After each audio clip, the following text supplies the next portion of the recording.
जी welcome back. सच सवेरा में एक मरतबा फिर से आपको कहेंगे खुश आमदीद। आज हम गुफ्तगू कर रहे हैं तहरीक आज़ादी पाकिस्तान के हवाले से। तारीख़ पाकिस्तान में ख़वातीन का क्या किरदार रहा, उनकी तालीम, उनकी तरबियत के हवाले से बात हो रही है। और साथ ही साथ जब हम जदोजहद आज़ादी पाकिस्तान की बात करते हैं तो वहाँ हमें तालीम और तरबियत के हवाले से ख़ास एक जो है वो आगाही मिलती है। शऊर उजागर करने के लिए बहुत सारी ऐसी डायरेक्शंस मिलती हैं, बहुत सारे ऐसे पैटर्न्स मिलते हैं, बहुत सारी ऐसी रहनुमाई के ज़रिए मिलते हैं कि जिनको अपनाना और आज उनके हवाले से बात करना, उनकी अहमियत को उजागर करना, उन पर रोशनी डालना बहुत ज़रूरी है। इन्हीं जो है वो मौज़ूआत को हम हाईलाइट कर रहे हैं। तालीम के हवाले से डिस्कशन के सिलसिले को और आगे बढ़ाएंगे और जानेंगे तारीख़ पाकिस्तान में तालीम और तरबियत की क्या अहमियत रही। मौजूदा सूरत हाल, मौजूदा दौर में हम इस अहमियत को और इस ज़रूरत को कैसे पूरा कर सकते हैं। आज की बात जब हम करते हैं 9 जुलाई की, 9 जुलाई मोहतरमा फ़ातिमा जिन्ना रहमतुल्लाह अलैह का यौम वफ़ात भी है।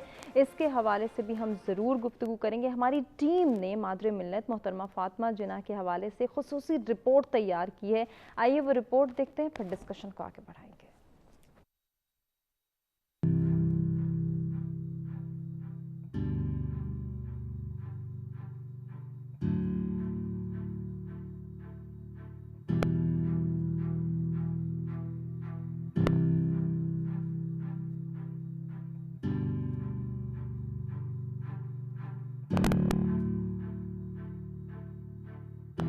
मादरे मिल्लत मोहतरमा फातिमा जिन्ना को हमसे जुदा हुए 53 साल बीत गए। मादरे मिल्लत 31 जुलाई 1893 को कराची में पैदा हुई। बचपन में ही माँ बाप की शफकत से महरूम हो गईं। बड़े भाई कायदे आजम मोहम्मद अली जिन्ना ने फातिमा जिन्ना को इब्तदाई तालीम के लिए हाई स्कूल खंडाला में दाखिल करवा दिया। 1910 में मैट्रिक और 1913 में सीनियर कैम्ब्रिज का इम्तिहान प्राइवेट तालिबा की हैसियत से पास करने के बाद 1922 में डेंटिस्ट की तालीम मुकम्मल की और अगले ही साल बम्बई में डेंटल क्लिनिक खोलकर प्रैक्टिस शुरू कर दी। उसके साथ साथ उन्होंने घरेलू और सियासी जिंदगी में कायदे आजम मोहम्मद अली जिन्ना का साथ देना शुरू कर दिया। कायदे आजम का साथ देते हुए उन्होंने ऑल इंडिया मुस्लिम लीग के सालाना इजलास में शिरकत की। मोहतरमा फातिमा जिन्ना ने तहरीक पाकिस्तान के दौरान कायदे आजम का साथ दिया और उन्हीं की बदौलत बड़े सगीर के गली कूचों में मर्दों के साथ साथ खवातीन भी तहरीक में सरगर्म हुई। 1940 में उस तारीखी इजलास में शिरकत की जिसमें करारदाद पाकिस्तान मंजूर हुई। 7 अगस्त 1947 को मोहतरमा फातिमा जिन्ना 56 साल के बाद दिल्ली को अलविदा कहकर कराची मुंतकिल हो गयीं और कायदे आजम की वफात के बाद कई बरसों तक भाई की जदोजहद को आगे बढ़ाया। 25 दिसंबर 1955 को मोहतरमा फातिमा जिन्ना ने खातून पाकिस्तान के नाम से कराची में स्कूल खोला। उस स्कूल के लिए हुकूमत की जानिब से तकरीबन 13 एकड़ जमीन दी गई। 1962 में उस स्कूल को कॉलेज का दर्जा दे दिया गया। मोहतरमा फातिमा जिन्ना हर मकाम, हर मैदान में खवातीन को मर्दों के शाना बशाना देखने की ख्वाहां थीं। वो जब तक जिंदा रहीं तब तक उन्होंने खवातीन की हर तरह से हौसला अफजाई की। उन्होंने तहरीक पाकिस्तान में लाजवाल किरदार अदा करते हुए बड़े सगीर की मुस्लिम खवातीन को एक प्लेटफॉर्म पर जमा करने का कारनामा अंजाम दिया। मोहतरमा फातिमा जिन्ना की बदौलत बड़े सगीर की खवातीन भी तहरीक पाकिस्तान में शामिल हुई। क़याम पाकिस्तान के लिए अनथक काविशों पर कौम ने उन्हें मादरे मिल्लत का खिताब दिया। 9 जुलाई 1967 को 76 साल की उम्र में एक अजीम भाई की अजीम बहन का इंतकाल हो गया और उन्हें कराची में सुपुर्दे खाक कर दिया गया।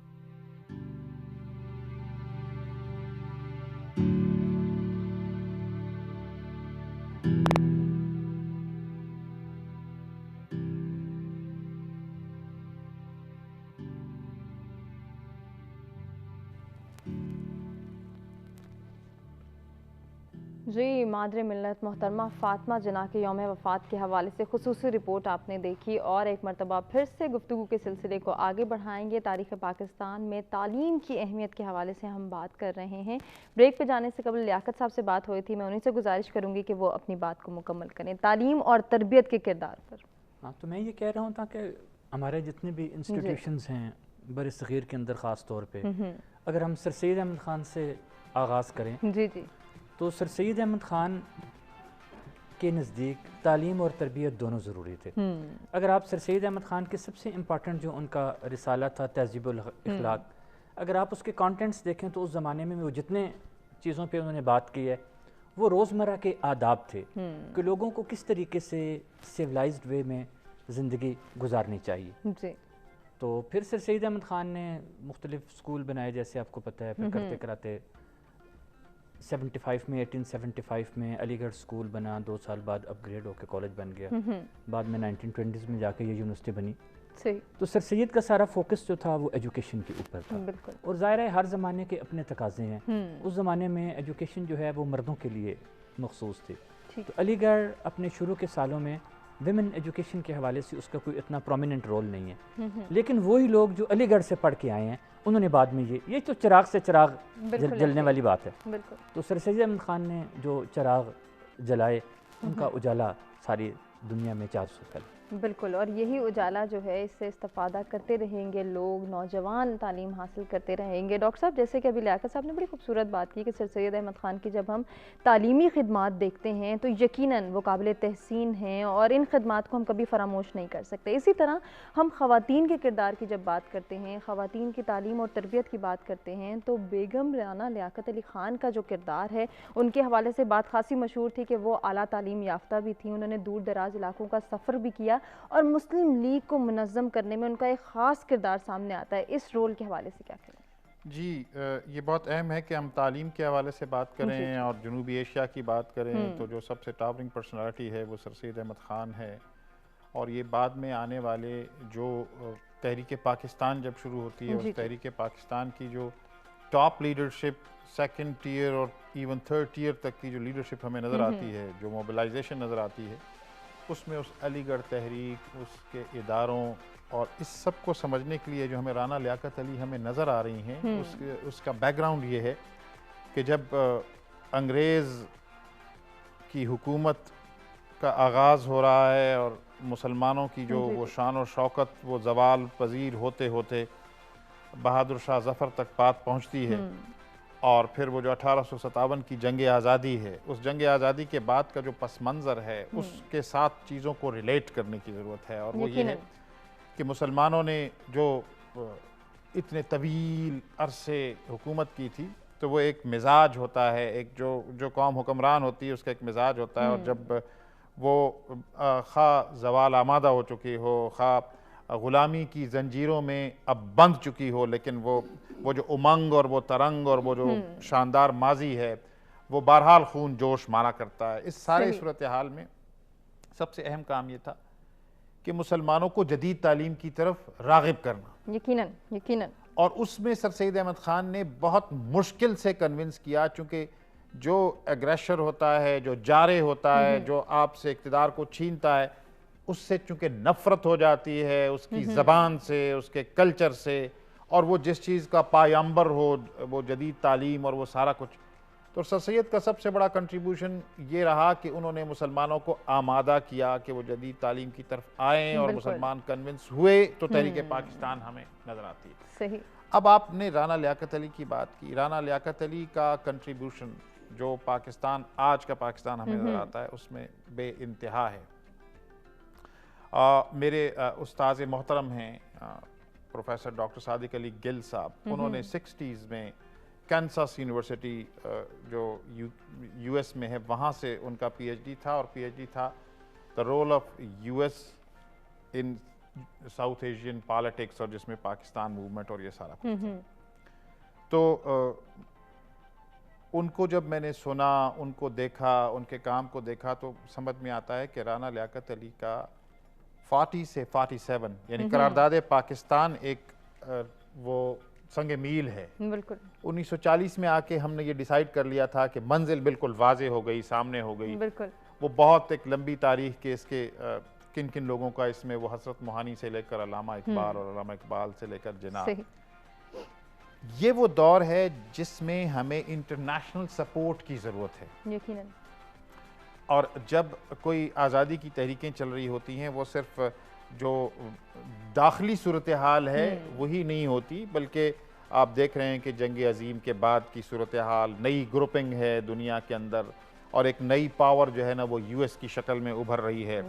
اس سارے میں ہم دیکھتے ہیں کہ یہ بات لوگوں کے علم میں نہیں ہے کہ 40 سے 47 تک رانا لیاقت علی کے کنزیکٹیو وزٹس ہیں US کی. بالکل وہ سپورٹ ہے جس کی ضرورت تھی، اور اس سپورٹ کو حاصل کرنے میں اس کے جو اس پہ تجزیہ کیا جا سکتا ہے، بات کیا جا سکتی ہے کہ اس کے بعد کے اثرات کیا ہیں، لیکن جو رول کی ہم بات کر رہے ہیں وہ موجود ہے. بالکل.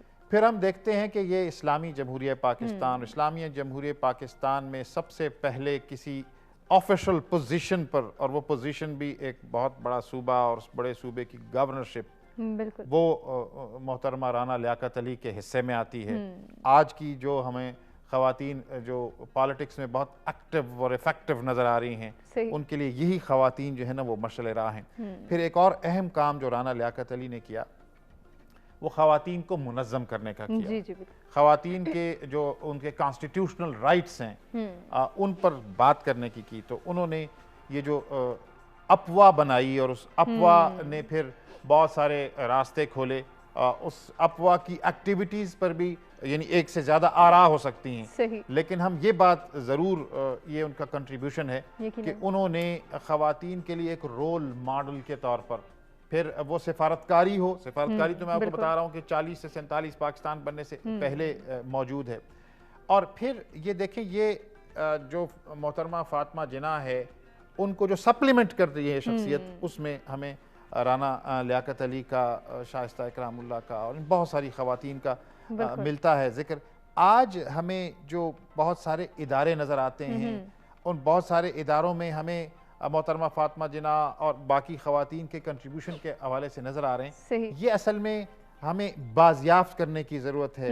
سال میں محض ایک دفعہ نہیں بلکہ بار بار ان چیزوں کو بتانے کی ضرورت ہے، چونکہ یہ کہا جاتا ہے کہ جو اقوام اپنی تاریخ سے ان کی جڑت قائم نہیں رہتی تو ان کے جغرافیے بدلا کرتے ہیں. اور ہم تو اپنا جغرافیہ ایک دفعہ بدل چکے ہیں، لہٰذا ہمیں بہت پھونک کر چلنا ہے.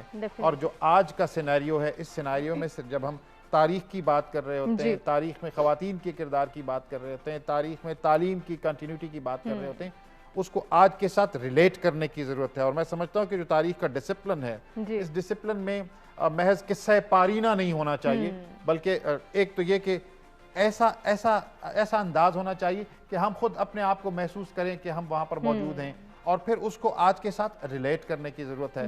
اور میں سمجھتا ہوں کہ یہ سچ ٹی وی اپنی روایات کو قائم رکھتے ہوئے یہ پورے سال ہی اس قسم کے پروگرام کرتا ہے. میں سمجھتا ہوں کہ سارا یہ بہت ایفیکٹو ہوتا ہے الیکٹرانک میڈیا، اور اس کے ساتھ ساتھ پرنٹ میڈیا اور ہمارے تعلیمی ادارے اور ہماری پارلیمنٹ اور ہماری سوسائٹی، ان سب کو ان شخصیات کو اجاگر کرنے کی ضرورت ہے. ان پر سیمینارز کرائے جانے کی ضرورت ہے، اور ان کو ہائی لائٹ کرنے کی ضرورت ہے.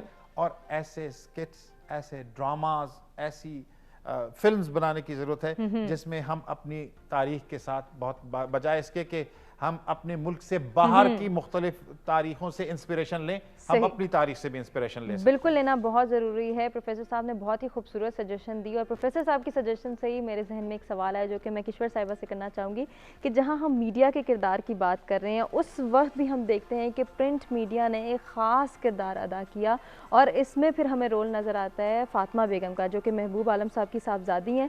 خاتون نامی اخبار شائع کیا، اور اس کے ذریعے جو ہے وہ خواتین کو اجاگر کرنے، ان کے اندر شعور بیدار کرنے کی جو کوشش کی، ان کی تربیت کرنے کی جو کوشش کی. اس پر کیا کہنا چاہیں گے؟ دیکھیں آپ نے بہت اچھا یہ سوال اٹھایا پرنٹ میڈیا کے حوالے سے، اور فاطمہ اپنا ایک خاتون رسالہ سب جاری کیا. دیکھیں اس دور میں جو پڑھی لکھی خواتین تھیں نا، جیسے بیگم رانا لیاقت علی خان کی ذکر ہے، 1931 کے بعد اگر دیکھا جائے تو ہمیں جب یہ خواتین نظر آ رہی ہیں، اور پھر دیکھیں فاطمہ، اس سے پہلے فاطمہ جناح موجود تو تھی لیکن اس طرح انسپائریشن نہیں ان کی تھی. خواتین کو اکٹھا تو کیا جا رہا تھا، شعور تو بیدار کیا جا رہا تھا، لیکن ون بائی ون کر کے جب پڑھی لکھی خواتین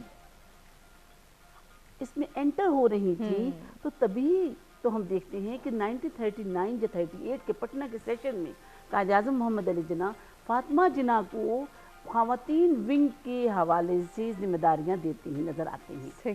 حالانکہ اس سے پہلے دیکھا جائے تو یہ سب خواتین मूव को और ज़्यादा पॉपुलर कर रही थी।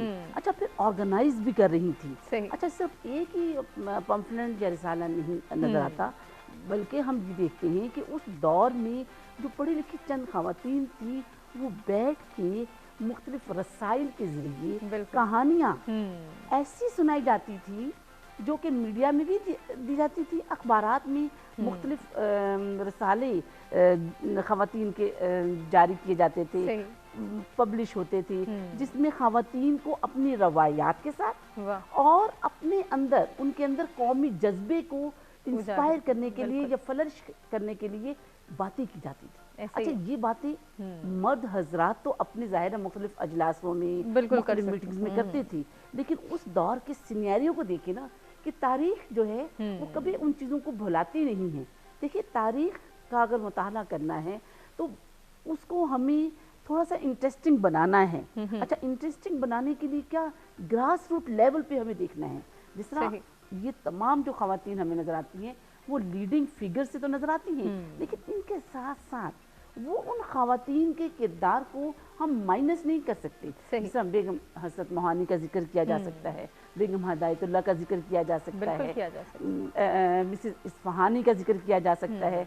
और मैं रात एक उसमें पढ़ रही थी कि मिसेस इस्फहानी ये कहती हैं कि जिस तरीके से तालीमी लिहाज से कायद-ए-आज़म मोहम्मद अली जिन्ना ने तहरीक पाकिस्तान को बहुत ज़्यादा जोश और जज्बे की तरफ लेके गए, वो एक तालीम थी। देखिए, तालीम का मकसद सिर्फ डिग्रियां हासिल करना नहीं है। बिल्कुल, तालीम सर सैयद अहमद खान ने उस चीज़ को शुरू किया, और मैं कहती हूँ कि सर सैयद अहमद खान को ये क्रेडिट जाता है कि उन्होंने ख़वातीन बच्चियों की तालीम पर भी तवज्जो दी, क्योंकि उस ज़माने में मुसलमान घरानों में मौजूद नहीं, हमें बहुत कम नज़र आती है लेकिन एलीट क्लास में। लेकिन आहिस्ता आहिस्ता उन ख़वातीन में जो शऊर बेदार हुआ। देखिए, तहरीक पाकिस्तान में जब सर सैयद अहमद खान ये कहते हैं कि आपके पास फाइनेंशियली मुस्लिम घराने अलीगढ़ तहरीक को जब जो तालीमी खदमात है उनको सपोर्ट नहीं कर सकते, तो आप यूँ करें कि घर में जो खातून खाना है वो एक आटा मुट्ठी एक तरफ कर दी, तो वो कौन करेगा? वो मर्द तो नहीं करेगा, बिल्कुल वो खातून करेगी ना। अच्छा, फिर वो जब खातून करेगी तो मैं इसीलिए तो ये कहती हूँ कि तालीम तो हासिल करें, लेकिन तरबियत जब तक नहीं होगी वो तालीमी उन मकासद को हम हासिल नहीं कर सकते, क्योंकि तरबियत हमें तहरीक पाकिस्तान में तरबियत बहुत नज़र आ रही है। अच्छा, तालीम याफ्ता भी लोग मौजूद थे। अच्छा, फिर तालीम याफ्ता होने के साथ साथ जब तक तरबियत मौजूद नहीं थी तो मज़ा नहीं हमें तहरीक पाकिस्तान में नज़र आता। अच्छा, फिर तालीम हमारे जितने भी लीडर्स मौजूद हैं वहाँ पे वो सब बात भी ये कहते हैं कि स्किल्ड एजुकेशन की तरफ हमें तवज्जो देनी। अच्छा, कौमें कभी भी अरूज की तरफ नहीं जाती जब तक पढ़े लिखे लोग जो हैं वो अपनी डायरेक्शन को उस तरफ रखें। मैं ये भी यहाँ की कहती हूँ, पढ़े लिखे खातून, चाहे खातून है चाहे वो मर्द है, लेकिन उसको अपनी डायरेक्शन, अपनी कमिटमेंट और अपनी उन रवायात के मुताबिक अपनी तालीमी खदोखाल को भी मरतब करना है और अपनी तरबियत को भी। और तरबियत जो है वो खातून खाना, अच्छा खातून खाना अपने मर्द साथी, चाहे वो भाई की शक्ल में उसके साथ है, चाहे वो उसके बाप की शक्ल में उसके साथ है या हस्बैंड की शक्ल में है, उसके सपोर्ट भी उसे चाहिए साथ, डेफिनेटली। और उस दौर में तो हमें तालीम के साथ साथ इनकी सपोर्ट बहुत ज़रूरी थी, बिल्कुल, क्योंकि उनकी सपोर्ट के बगैर खातून कहीं भी आगे नहीं जा सकती। और इस लिहाज से देखिए, फिर तालीम जो है वो इंसान को शऊर और आगाही देती है। सही। और जो शऊर और आगाही है, और जब शऊर और आगाही आ जाए तो फिर क्या ही कहने, बहुत और कौमें अपने रास्ते खुद खुद बना लेती, बिल्कुल। और इसकी मिसाल हमारे पास बरसगीर पाको हिंद में मुस्लिम कौम का तस्वुर बिल्कुल मौजूद है, बिल्कुल है। किशोर साहिबा, जिस तरह से अभी आप बात कर रही हैं, तालीम की बात कर रही हैं, तरबियत की बात कर रही हैं, तो ये ख़ास सपोर्ट ही है जो कि उस वक्त की ख़वातीन के अंदर ये कॉन्फिडेंस डेवलप करती हैं कि वो बड़े बड़े फ़ैसले करती हैं, वो आगे आती हैं, वो कदम उठाती हैं। हालांकि उस वक्त के हालात और आज के हालात में अगर देखें तो ज़मीन आसमान का फ़र्क है, लेकिन उस वक्त अपने स्टांस को इतना मजबूत रखना। और बेगम मोहम्मद अली जौहर की जब हम बात करते हैं तो खातून वाहिद रहनुमा कहा गया उनको कि जिन्होंने करारदाद लाहौर की तायद की, तो स्ट्रॉन्ग स्टांस है, तरबियत स्ट्रॉन्ग है, तभी तो ऐसे एक्शन सामने आ रहे हैं। इसलिए कहती हूँ ना कि करारदाद लाहौर में देखें तो वो बुरखा पहन के बगैर किसी हचकिचाहट के अपने मर्द साथियों के साथ खड़ी हैं, मर्द साथियों। अच्छा, ये कॉन्फिडेंस है, बिल्कुल। देखिए, और फिर ये देखिए कि खातून, चाहे वो फातिमा जिन्ना थी, बेगम शाइस्ता इकरामुल्लाह थी, अब्दुल्ला हारून थी, या बेगम मोहम्मद अल जौहर थी, ये खवातीन कभी बैक पे नहीं नजर आती। आप तस्वीर उठा के देखिए, वो बिल्कुल फ्रंट पे अपनी कायद आज़म की फातिमा जिन्ना हमेशा फ्रंट पे ही, कोई भी और बाकी भी खवातीन देखी वो आपको सामने नजर आती हैं, और ये कॉन्फिडेंस है फिजिकली। ये देखिए, कॉन्फिडेंस मर्द जब दे तो क्यों नहीं औरत अपने उन रवायात के मुताबिक, अपनी उन खदोखाल के मुताबिक, अपनी उन लिमिट्स के मुताबिक किरदार अदा कर सकती है। क्या बात है। इसी को कंटिन्यू करेंगे, डिस्कशन को आगे बढ़ाएंगे। नाज़रीन, एक ब्रेक की जानिब में हम बढ़ना है, ब्रेक से वापस आते हैं, डिस्कशन को एक नए सिरे से शुरू करते हैं।